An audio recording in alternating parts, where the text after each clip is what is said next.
So when you do the math on it, even if it is $59 per square meter, it becomes almost over $1 million, right? So that would be absolutely a deterrent for these types of things. The thing is, as we've been told from the public. So I guess the question to me is that, would it not be wiser for us to just apply a flat rate to these types of buildings? Because they will be paying, they're actually drawing on municipal water, and as we're expecting that they will with these rates, they'll be paying it through their rates. And if they're drawing on it heavily, they'll be paying heavily through the rates. So why would we be charging them per square meter for the development right now, when we should be just charging the flat rate for the access to it, and then they'll be paying for their expenditures through the use? I'm back to, if you don't want to collect the capital costs and you want to put capital costs onto your rates so that everybody's paying for it, that's your project. I guess my point that doesn't seem to be computed here is that there are things that we're factoring into our capital costs that are luxuries that we're projecting we're going to spend in the future, and it's forcing us to have to cover them off through development charges. And these are the things that we have to reconsider because we can't spend $260,000 on trails. It's just not realistic. We have other options, we have fundraising options, we have community involvement to do these things. So if we, like for example on a house, if we say the current rates as opposed to increasing it by $1,000, we would have to, in order to earn that $260,000, we'd have to build 260 houses to recoup back that, the money through development charges. So it doesn't really make sense. We have to build so many buildings. So instead of just reducing our costs, our expenditures, and then that makes a lot more sense to me. And not just forcing everybody to spend more for luxuries we don't need. Councillor Russell. Debbie makes a good point about how we perceive different things. And I think, but this study is based on a certain slicing time. And in fact, I think what you're doing is you're talking to a guy who took that slice of time and decisions that were made with projections into the future, and they were made by councils, built on other councils stuff, right? And what you're saying is in your slice of time right now, these are luxuries, whatever they might be, right? Like the luxury, whatever you're saying, trail or whatever. I think it's not for Gary to tell, first of all, he's the messenger. It's for this council to make and say, we need a whole new study using figures that you're describing, that those are luxuries. And until we have those new figures, we're talking in the air, I guess is what I'm saying. You're correcting your analysis of it, right? But the figures that we have are based on these projections that are based on, and you have to change those figures. You have to change the forward budget. You have to change all the figures so Gary can then work on them, because you're making the point that it's not salient to the issue. But the numbers are included in here, right? We have the numbers. Yes, because we've made that decision. Because we've made that decision. We didn't ourselves. We did, because we gave direction a year ago to continue on in existing bylaw. Yeah. I know, but we haven't And we decided supported that bylaw 2 years previous. This hasn't been an intentional decision. That has been just, Intentional? that has been a passive decision. We just said continue on.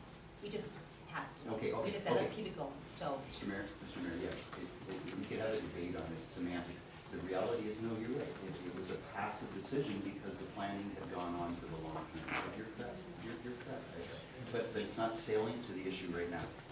Well, We're not going to change that. We're not going to change it right now because we have a passive development charge bylaw, and we only do it based on figures. The government has a regulation, it's called an act, that allows us to do it based on what he did, and he went through it based on the information we gave him. That's all we can do at this point in time. That's a great rate today. That's all we can do. That's all we can do. Sienna? It is council's decision. You don't have to pass a bylaw if you would like to continue collecting them and having growth paid for growth. It's a wise financial move. Right. I guess, if I'm not correct, Gary, yes, please.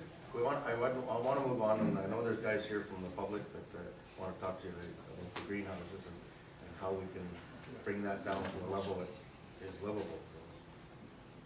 well, we talked 2 years ago, and I had the suggestion of putting the bylaw in for 5 years, so then we had lots of time to talk about it.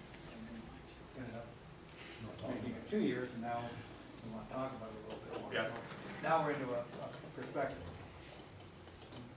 Whatever you choose to put in place, study that I provided has a 1 year life. If you want more time to talk, and refine and adjust and stuff like that, the study has a 1 year life. As long as we come back within 1 year to revise it, I don't have to revise the calculations. You know all that service standard stuff? That's the crappy thing about the act, is that you've got 1 year, and then you pass the year, I gotta go back and redo all those calculations, which are time and cost and stuff.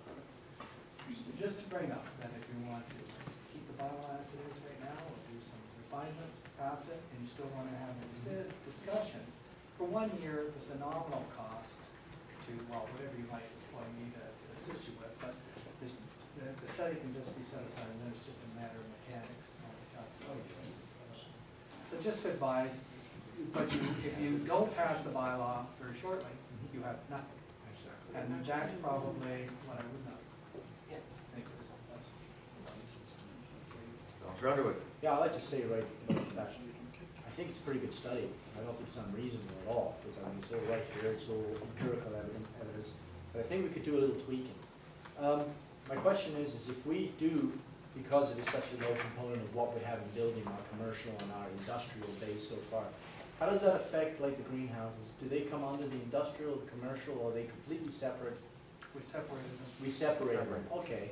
So, one question I have then is how precisely, because I'm a little confused, I'm not a farmer, I'm not a greenhouse grower or anything, and the difference between a farm-based greenhouse versus a commercial-based greenhouse to me, they all grow things and they all sell things. So, why do we have such a big, why do we have a distinction between the commercial-based greenhouse, because it's still a big building, right?